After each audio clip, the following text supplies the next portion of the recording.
So as you can see, Daniel is here, and everything is back to normal. Today, I'm going to take a few things from this side of the room and move them to that side of the room. The decision came after many hours of consultation and careful reflection. Basically, what I decided is that this side of the room that's on camera, it needs to be a little spiffier. So, in the summertime,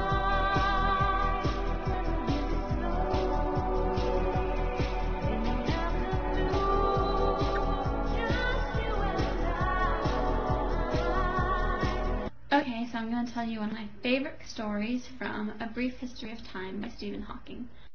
Basically, there is this scientist, and he's giving a lecture, and he's telling everyone how the Earth orbits the Sun, and then the Sun orbits a big group of stars called a galaxy. And this old woman is sitting in the back of the room, and she shoots up her hand, and she says, "Well, that's just rubbish. Everybody knows that the Earth is a dinner plate sitting on the back of a turtle." And the scientist says, "Well then, what's the turtle standing on?" And the old woman, she thinks for a moment, and then she says, "You're a very clever young man, but I'm afraid it's turtles all the way down."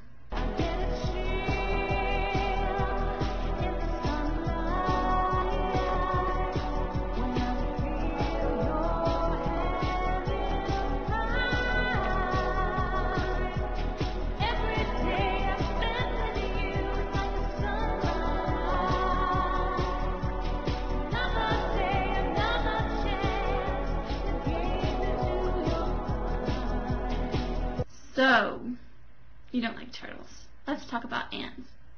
This little fact comes from one of my favorite books called Surely You're Joking, Mr. Feynman. It basically consists of a bunch of random little stories from the life of one of the smartest physicists ever, Richard Feynman. He's really smart. Like Einstein smart. Like Newton smart. Like Professor Calculus smart. Okay, so Feynman liked doing experiments whenever he didn't understand something. You know, rather than look it up, he believed it was better to figure something out for yourself. So he wanted to figure out how ants found food. So he did all these little experiments where he set up piles of sugar, and then he buried ants around on a little piece of paper just to try and confuse them. And what he found out was that individually, ants are really, really stupid. But when they work together, they can do amazing things. For instance, the group of ants could find the pile of sugar from clear across the room just by following an invisible chemical trail, which for an ant is like sitting in a coffee shop in Los Angeles and sniffing out a Twinkie in Central Park. That's really far. Anyway, that's all for today. Bye!